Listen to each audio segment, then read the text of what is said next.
Hi friends, പുതിയൊരു വീഡിയോയിലേക്ക് നിങ്ങൾക്ക് സ്വാഗതം. നിങ്ങൾക്ക് ഈ ചാനലിലെ വീഡിയോകൾ ഇഷ്ടമുണ്ടെങ്കിൽ ചാനൽ സബ്സ്ക്രൈബ് ചെയ്യാം. അതുപോലെ വീഡിയോ ഇഷ്ടപ്പെട്ടാൽ ലൈക്ക് ചെയ്യാം. അതോടൊപ്പം വീഡിയോയ്ക്ക് താഴെ നിങ്ങളുടെ കമന്റുകളും പോസ്റ്റ് ചെയ്യാൻ സാധിക്കും.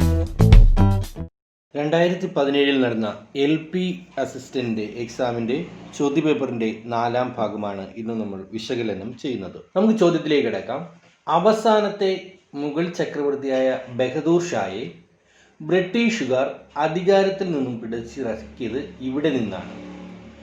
ചോദ്യം ഇതാണ്: അവസാനത്തെ മുഗൾ ചക്രവർത്തിയായ ബഹദൂർ ഷായെ ബ്രിട്ടീഷുകാർ അധികാരത്തിൽ നിന്നും പിടിച്ചിറക്കിയത് ഇവിടെ നിന്നാണ്. അപ്പോൾ ചോദ്യത്തിൽ തന്നെ മറ്റൊരു ചോദ്യം ഒളിച്ചിരിപ്പുണ്ട്. അവസാനത്തെ മുഗൾ ചക്രവർത്തി ആരാണ്? ബഹദൂർ ഷാ. അപ്പോൾ അവസാനത്തെ മുഗൾ ചക്രവർത്തിയാണ് ബഹദൂർ ഷാ.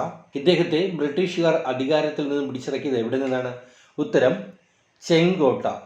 അപ്പോൾ ഉത്തരം ചെങ്കോട്ട. ഒന്നാം സ്വാതന്ത്ര്യ സമരത്തെ മുഗൾ ഭരണാധികാരിയായിരുന്നു ബഹദൂർ ഷാ രണ്ടാമൻ. ഒന്നാം സ്വാതന്ത്ര്യ സമരത്തെ മുഗൾ ഭരണാധികാരിയായിരുന്നു ബഹദൂർ ഷാ രണ്ടാമൻ. ഇദ്ദേഹം അറിയപ്പെട്ടിരുന്നത് ബഹദൂർ ഷാ സഫർ എന്നാണ് ഇദ്ദേഹത്തിൻ്റെ മറ്റൊരു പേര്. അപ്പോൾ ഇദ്ദേഹത്തിൻ്റെ മറ്റൊരു പേര് ബഹദൂർ ഷാ സഫർ എന്നാണ്. 1857 വിപ്ലവത്തിൽ കലാപകാരികൾ മുഗൾ ചക്രവർത്തിയായിട്ട് രാജാവായിട്ട് പ്രഖ്യാപിച്ചത് ബഹദൂർ ഷാ രണ്ടാമനെയാണ്. അതുപോലെ അവസാനത്തെ മുഗൾ ചക്രവർത്തിയാണ് ബഹദൂർ ഷാ രണ്ടാമൻ. ഈ 1857 വിപ്ലവത്തിൻ്റെ അനന്തരഫലമായിട്ട് ബ്രിട്ടീഷുകാർ ഇദ്ദേഹത്തെ എങ്ങോട്ട് നാടുകടത്തി? റംഗൂണിലേക്ക് നാടുകടത്തി. അപ്പോൾ ഈ 1887 വിപ്ലവത്തിൻ്റെ അനന്തരഫലമായിട്ട് റംഗൂണിലേക്ക് ഇദ്ദേഹത്തെ നാടുകടത്തി. അടുത്ത ചോദ്യം: ദക്ഷിണേന്ത്യൻ നദികളിൽ വലിപ്പത്തിലും നീളത്തിലും ഒന്നാം സ്ഥാനത്തുള്ളത് ഏത്? അപ്പോൾ ദക്ഷിണേന്ത്യൻ നദികളിൽ വലിപ്പത്തിലും നീളത്തിലും ഒന്നാം സ്ഥാനത്തുള്ളത് ഉത്തരം ഗോദാവരിയാണ്. Option C, Godavari. ദക്ഷിണേന്ത്യൻ നദികളിൽ വലിപ്പത്തിലും നീളത്തിലും ഒന്നാം സ്ഥാനത്തുള്ളത് ഗോദാവരി. അപ്പോൾ ഏറ്റവും നീളം കൂടിയ ഉപദ്വീപീയ നദിയാണ് ഗോദാവരി. ഏറ്റവും നീളം കൂടിയ ഉപദ്വീപീയ നദിയാണ് ഗോദാവരി. പൂർണ്ണമായിട്ടും ഇന്ത്യയിലൂടെ ഒഴുകുന്ന നീളം കൂടിയ ഉപദ്വീപീയ നദിയും ഗോദാവരിയാണ്. പൂർണ്ണമായും ഇന്ത്യയിലൂടെ ഒഴുകുന്ന നീളം കൂടിയ ഉപദ്വീപീയ നദിയും ആരാണ്? ഈ ഗോദാവരിയാണ്. അതുപോലെ വൃദ്ധഗംഗ എന്ന അപരനാമം ഉള്ള നദി ഏതാണ്? ഗോദാവരി. വൃദ്ധഗംഗ എന്ന അപരനാമത്തിൽ അറിയപ്പെടുന്ന നദിയും ഈ ഗോദാവരിയാണ്. നാസിക്കിലെ ത്രയംബക കുന്നിൽ നിന്നാണ് ഇത് ഉത്ഭവിക്കുന്നത്. അപ്പോൾ ഗോദാവരി ഉത്ഭവിക്കുന്നത് എവിടെ നിന്നാണ്? നാസിക്കിലെ ത്രയംബക കുന്നിൽ നിന്നാണ് ഗോദാവരി ഉത്ഭവിക്കുന്നത്. അടുത്ത ചോദ്യം: 1947 തൃശ്ശൂരിൽ നടന്ന ഐക്യ കേരള സമ്മേളനത്തിന്റെ അധ്യക്ഷൻ. ചോദ്യം: 1947 തൃശ്ശൂരിൽ നടന്ന ഐക്യ കേരള സമ്മേളനത്തിന്റെ അധ്യക്ഷൻ ആരായിരുന്നു? കേളപ്പൻ. കെ കേളപ്പനായിരുന്നു തൃശ്ശൂരിൽ നടന്ന ഐക്യ കേരള സമ്മേളനത്തിന്റെ അധ്യക്ഷൻ. അപ്പോൾ മലയാളം സംസാരിക്കുന്ന പ്രദേശങ്ങൾ കൂട്ടിച്ചേർത്ത് ഒരു ഒറ്റ സംസ്ഥാനം രൂപീകരിക്കുവാൻ വേണ്ടി 1947 ഏപ്രിലിൽ കെ കേളപ്പൻ്റെ നേതൃത്വത്തിൽ നടന്ന സമ്മേളനമാണ് ഐക്യ കേരള സമ്മേളനം. മലയാളം സംസാരിക്കുന്ന പ്രദേശങ്ങളെല്ലാം കൂട്ടിച്ചേർത്ത് ഒരു ഒറ്റ സംസ്ഥാനം രൂപീകരിക്കാൻ 1947 ഏപ്രിൽ കെ കേളപ്പൻ്റെ അധ്യക്ഷതയിൽ നടന്ന സമ്മേളനമാണ് എന്തോന്ന്? ഐക്യ കേരള സമ്മേളനം. തിരുവിതാംകൂറിലെയും അതുപോലെ കൊച്ചിയിലെയും മലബാറിലെയും പ്രതിനിധികൾ ഈ സമ്മേളനത്തിൽ പങ്കെടുത്തു. അടുത്ത ചോദ്യം: ഭരണഘടനയുടെ 246 വകുപ്പ് അനുസരിച്ച് കൺകറന്റ് ലിസ്റ്റിൽ പെടുന്ന ഇനം. അപ്പോൾ ഈ താഴെ പറയുന്നതിൽ ഭരണഘടനയുടെ 246 വകുപ്പ് അനുസരിച്ച് കൺകറന്റ് ലിസ്റ്റിൽ പെടുന്ന ഇനം ഏത് എന്നുള്ളതാണ് ചോദ്യം. ഉത്തരം വിദ്യാഭ്യാസം. വിദ്യാഭ്യാസമാണ് കൺകറന്റ് ലിസ്റ്റിൽ താഴെ പറയുന്നതിൽ പെടുന്നത് അല്ലേ. അപ്പോൾ എന്താണ് കൺകറന്റ് ലിസ്റ്റ് എന്ന് പറഞ്ഞു കഴിഞ്ഞാൽ സംസ്ഥാനങ്ങൾക്കും പാർലമെൻറ്റിനും നിയമനിർമ്മാണ അധികാരങ്ങൾ ഉൾപ്പെടുന്ന വിഷയങ്ങൾ വരുന്ന ലിസ്റ്റിനെയാണ് കൺകറന്റ് ലിസ്റ്റ് എന്ന് പറയുന്നത്. അപ്പോൾ നിലവിൽ കൺകറന്റ് ലിസ്റ്റിൽ 52 വിഷയങ്ങളാണുള്ളത്. അപ്പോൾ അതിൽ ഉൾപ്പെട്ട ഒന്നാണ് വിദ്യാഭ്യാസം എന്ന് പറയുന്നത്. അപ്പോൾ സംസ്ഥാനങ്ങൾക്കും പാർലമെൻറ്റിനും നിയമനിർമ്മാണ അധികാരങ്ങൾ ഉൾപ്പെടുന്ന വിഷയങ്ങൾ വരുന്നതാണ് കൺകറന്റ് ലിസ്റ്റ് എന്ന് പറയുന്നത്. 52 വിഷയങ്ങളാണ് നിലവിലുള്ളത്. അതിലൊന്നാണ് വിദ്യാഭ്യാസം, അതുപോലെ വൈദ്യുതി, അതുപോലെ ജനസംഖ്യാ നിയന്ത്രണം, അതുപോലെ വനങ്ങൾ, കുടുംബാസൂത്രണം, വന്യമൃഗങ്ങളും പക്ഷികളും അവയുടെ സംരക്ഷണം, ഇതൊക്കെ കൺകറന്റ് ലിസ്റ്റിൽ വരുന്നതാണ്. ബാക്കി ഇതിൽ പറഞ്ഞിരിക്കുന്ന ക്രമസമാധാനം, അതുപോലെ പൊതുജനാരോഗ്യം, തദ്ദേശ സ്വയംഭരണം, ഇതൊക്കെ സ്റ്റേറ്റ് ലിസ്റ്റിൽ ഉൾപ്പെടുന്നതാണ്. ഇനി അടുത്ത ചോദ്യം. ഉത്തരം ചമ്പാരൻ സമരം. അപ്പോൾ ചമ്പാരൻ സമരമാണ് 1917 നടന്നത്. ചമ്പാരൻ സമരം നടന്നത് എവിടെയാണ്? ബീഹാർ സംസ്ഥാനത്താണ്. ഗാന്ധിജിയുടെ ആദ്യത്തെ സത്യാഗ്രഹമാണ് ചമ്പാരൻ എന്ന് പറയുന്നത്.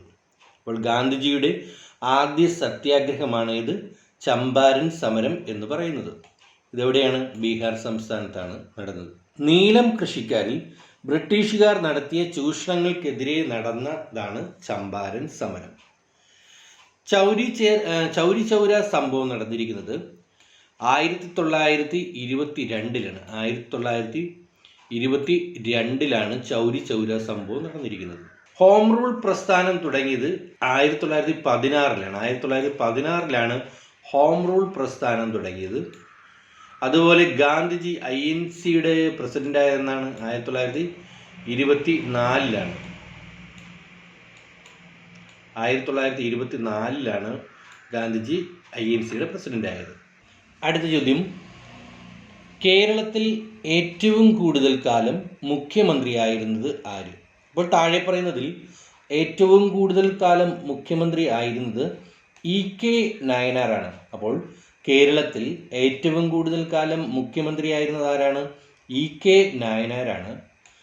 4009 ദിവസമാണ് 4009 ദിവസമാണ് EK നായനാർ കേരളത്തിൻ്റെ മുഖ്യമന്ത്രിയായിരുന്നത്. ഏറ്റവും കൂടുതൽ കാലം തുടർച്ചയായി മുഖ്യമന്ത്രിയായിരുന്നത് C അച്യുതമേനോനാണ്. 2364 ദിവസം 2364 ദിവസമാണ് തുടർച്ചയായിട്ട് മുഖ്യമന്ത്രിയായിരുന്നത്. ആരാണ്? C അച്യുതമേനോൻ. അതേസമയം EK നായനാർ ഏറ്റവും കൂടുതൽ കാലമാണ് 4009 ദിവസം. എന്നാൽ ഏറ്റവും കൂടുതൽ തവണ കേരളത്തിൻ്റെ മുഖ്യമന്ത്രിയായിരുന്നത് K കരുണാകരനാണ്. K കരുണാകരനാണ് 4 തവണ കേരളത്തിൻ്റെ മുഖ്യമന്ത്രിയായിരുന്നു. ഏറ്റവും കുറച്ചു കാലം മുഖ്യമന്ത്രിയായിരുന്നത് CH മുഹമ്മദ് കോയയാണ്. CH മുഹമ്മദ് കോയ MK എന്ന് ഓർത്തോ, MK. CH Muhammad കോയയാണ്.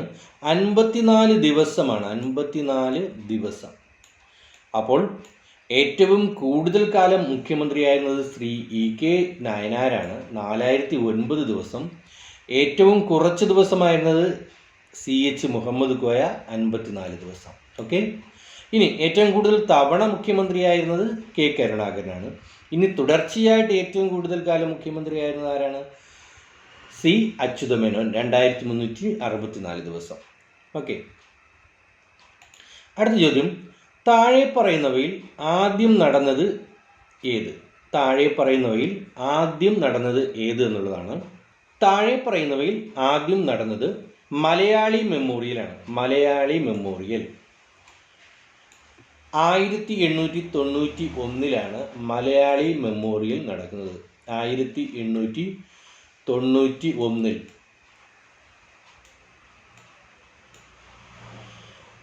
1896 Ezhava memorial നടക്കുന്നത്. 1896. ഇതാണ് ഇതിൻ്റെ ഓർഡർ.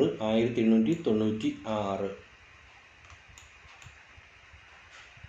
അതുപോലെ മലബാർ കലാപം നടക്കുന്നത് 1921-ലാണ്. 1921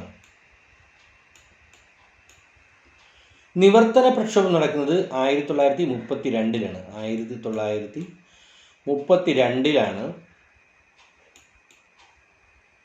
അപ്പോൾ ആദ്യം നടന്നത് മലയാളി മെമ്മോറിയലാണ്. 1891 രണ്ടാമത് നടന്നത് ഈഴവ മെമ്മോറിയലാണ്. മൂന്നാമത് നടന്നതാണ് മലബാർ കലാപമാണ്. നാലാമത് നടന്നത് നിവർത്തന പ്രക്ഷോഭമാണ്. അല്ലേ? ഓക്കെ, അടുത്ത ചോദ്യം, അറബിക്കടലുമായി തീരം പങ്കിടാത്ത രാജ്യം. ഇത് PSC ക്വസ്റ്റ്യനിൽ ഇതിൻ്റെ ഉത്തരസൂചികയിൽ അഫ്ഗാനിസ്ഥാൻ എന്നാണ് കൊടുത്തിരുന്നത്. ശ്രീലങ്കയും ഇതിനോടൊപ്പം വരുന്നുണ്ട്. ശ്രീലങ്ക. അറബിക്കടലുമായി തീരം പങ്കിടുന്ന രാജ്യങ്ങൾ എന്ന് പറയുന്നത് സോമാലിയ വരുന്നുണ്ട്. തീരം പങ്കിടുന്ന രാജ്യങ്ങൾ ഇവയാണ്. സോമാലിയ വരുന്നുണ്ട്, അതുപോലെ യമൻ വരുന്നുണ്ട്, പിന്നെ ഒമാൻ വരും, അത് കഴിഞ്ഞാൽ UAE ഉണ്ട്, അത് കഴിഞ്ഞാൽ ഇറാനുണ്ട്, പിന്നെ പാകിസ്ഥാൻ വരുന്നുണ്ട്, പിന്നെ ഇന്ത്യ വരുന്നുണ്ട്. ഇവയൊക്കെ അറബിക്കടലുമായിട്ട് തീരം പങ്കിടുന്ന രാജ്യങ്ങളാണ്. ഈ താഴെ പറയുന്നതിൽ അപ്പോൾ ഏതാണ് ഇല്ലാത്തത്? അഫ്ഗാനിസ്ഥാനും ശ്രീലങ്കയുമാണ് ഇല്ലാത്തത്. ഇനി അടുത്ത ചോദ്യം, ഇന്ത്യയുടെ ഏറ്റവും കിഴക്കേ അറ്റത്ത് സ്ഥിതി ചെയ്യുന്ന സംസ്ഥാനം. ഇന്ത്യയുടെ ഏറ്റവും കിഴക്കേ അറ്റത്ത് സ്ഥിതി ചെയ്യുന്ന സംസ്ഥാനം. ഉത്തരം അരുണാചൽ പ്രദേശ്. ഉത്തരം എന്താണ്? ഇന്ത്യയുടെ ഏറ്റവും കിഴക്കേ അറ്റത്ത് സ്ഥിതി ചെയ്യുന്ന സംസ്ഥാനം. ഉത്തരം അരുണാചൽ പ്രദേശ്. അപ്പോൾ അരുണാചൽ പ്രദേശാണ് ഇന്ത്യയുടെ ഏറ്റവും കിഴക്കേ അറ്റത്ത് സ്ഥിതി ചെയ്യുന്ന സംസ്ഥാനം എന്ന് പറയുന്നത്. അപ്പോൾ അരുണാചൽ പ്രദേശിനെ അറിയപ്പെടുന്നത് സൂര്യോദയത്തിൻ്റെ നാട് എന്ന് അരുണാചൽ പ്രദേശിനെ അറിയപ്പെടുന്നുണ്ട്. അതുപോലെ സപ്തസുന്ദരികളുടെ നാട് എന്നറിയപ്പെടുന്നത് അരുണാചൽ പ്രദേശാണ്. 7 സിസ്റ്റേഴ്സ് സ്റ്റേറ്റ് എന്നറിയപ്പെടുന്നത് അരുണാചൽ പ്രദേശാണ്. അതുപോലെ സസ്യശാസ്ത്രജ്ഞരുടെ പറുദീസ എന്നറിയപ്പെടുന്നത് അരുണാചൽ പ്രദേശാണ്. അതുപോലെ ഓർക്കിഡുകളുടെ നാട് അല്ലെങ്കിൽ ഓർക്കിഡുകളുടെ പറുദീസ, ചുവന്ന മലകളുടെ നാട്, ഇന്ത്യയുടെ ഓർക്കിഡ് സംസ്ഥാനം എന്നൊക്കെ അരുണാചൽ പ്രദേശിനെ അറിയപ്പെടുന്നു. അപ്പോൾ സൂര്യോദയത്തിൻ്റെ നാട്, സപ്തസുന്ദരികളുടെ നാട്, 7 സിസ്റ്റേഴ്സ് സ്റ്റേറ്റ്, സസ്യശാസ്ത്രജ്ഞരുടെ പറുദീസ, ഓർക്കിഡുകളുടെ പറുദീസ, ചുവന്ന മലകളുടെ നാട്, ഇന്ത്യയുടെ ഓർക്കിഡ് സംസ്ഥാനം എന്നൊക്കെയാണ് അരുണാചൽ പ്രദേശിനെ അറിയപ്പെടുന്നത്. ഇന്ത്യയുടെ ഏറ്റവും കിഴക്കേ അറ്റത്തുള്ള സംസ്ഥാനം എന്ന് പറയുന്നത് അരുണാചൽ പ്രദേശാണ്. അപ്പോൾ അരുണാചൽ പ്രദേശാണ് ഇന്ത്യയുടെ ഏറ്റവും കിഴക്കേ അറ്റത്ത് ഉള്ള സംസ്ഥാനം എന്ന് പറയുന്നത്. ഏതാണ്? അരുണാചൽ പ്രദേശ്. അടുത്ത ചോദ്യം, ഡോക്ടർ APJ അബ്ദുൽ കലാം ഇന്ത്യയുടെ എത്രാമത്തെ പ്രസിഡന്റ് ആയിരുന്നു? ഡോക്ടർ APJ അബ്ദുൽ കലാം ഇന്ത്യയുടെ എത്രാമത്തെ പ്രസിഡന്റ് ആയിരുന്നു? 11ാമത്തെ പ്രസിഡന്റ് ആയിരുന്നു ഡോക്ടർ APJ അബ്ദുൽ കലാം. 11ാമത്തെ പ്രസിഡന്റ് ആയിരുന്നു. അപ്പോൾ ഈ APJ അബ്ദുൽ കലാമിനെ പറ്റി നമുക്കറിയാം, ഒരുപാട് ചോദ്യങ്ങൾ ചോദിക്കുന്നതാണ് PSCക്ക്. ഇന്ത്യയുടെ മിസൈൽ മാൻ എന്നറിയപ്പെടുന്ന ആരാണ്? APJ അബ്ദുൽ കലാമാണ്. അല്ലേ? ഡോക്ടർ APJ അബ്ദുൽ കലാം ഇന്ത്യയുടെ മിസൈൽ മാൻ എന്നാണ് അറിയപ്പെടുന്നത്. ഒരുപാട് പ്രാവശ്യം ചോദിച്ച ചോദ്യമാണ്. ഇന്ത്യയുടെ മിസൈൽ മാൻ എന്നറിയപ്പെടുന്നത് ആരാണ്? Doctor APJ Abdul Kalam. അതുപോലെ ശാസ്ത്രജ്ഞനായിരുന്ന ഏക രാഷ്ട്രപതി ആരാണ്? APJ അബ്ദുൽ കലാമാണ്. ശാസ്ത്രജ്ഞനായിരുന്ന ഏക രാഷ്ട്രപതി APJ അബ്ദുൽ കലാമാണ്. 1 രൂപ മാത്രം പ്രതിമാസം ശമ്പളം കൈപ്പറ്റിയിരുന്ന രാഷ്ട്രപതി ആരാണ്? APJ അബ്ദുൽ കലാമാണ്. 1 രൂപ മാത്രം പ്രതിമാസം ശമ്പളം കൈപ്പറ്റിയിരുന്ന ഇന്ത്യയുടെ രാഷ്ട്രപതി എന്ന് പറയുന്നത് ആരാണ്? APJ അബ്ദുൽ കലാമാണ്. രാഷ്ട്രീയക്കാരനല്ലാത്ത ആദ്യ രാഷ്ട്രപതിയും APJ അബ്ദുൽ കലാമാണ്. രാഷ്ട്രീയക്കാരനല്ലാത്ത ആദ്യ രാഷ്ട്രപതിയും APJ അബ്ദുൽ കലാമാണ്. കേരളത്തിന് 10 കർമ്മ പരിപാടികൾ സംഭാവന ചെയ്ത രാഷ്ട്രപതി APJ അബ്ദുൽ കലാമാണ്. അപ്പോൾ കേരളത്തിന് 10 കർമ്മ പരിപാടികൾ സംഭാവന ചെയ്ത രാഷ്ട്രപതി ഡോക്ടർ APJ അബ്ദുൽ കലാമാണ്. അപ്പോൾ നമ്മുടെ ഈ LP ക്വസ്റ്റ്യൻ, സ്കൂൾ അസിസ്റ്റൻറ്റ് ക്വസ്റ്റ്യൻ്റെ 4ാമത്തെ ഭാഗം ഇവിടെ പൂർണ്ണമായിരിക്കുകയാണ്. നിങ്ങൾക്ക് ഈ ചാനൽ ഇഷ്ടമായിട്ടുണ്ടെങ്കിൽ തീർച്ചയായിട്ടും സബ്സ്ക്രൈബ് ചെയ്യുക. അതുപോലെ തന്നെ LP UPക്ക് വേണ്ടി പ്രിപ്പയർ ചെയ്യുന്ന എല്ലാ സുഹൃത്തുക്കൾക്കും ഈ ചാനൽ ഷെയർ ചെയ്ത് കൊടുക്കുക. എല്ലാവർക്കും നല്ലൊരു ദിവസം നേരുന്നു. Thank you.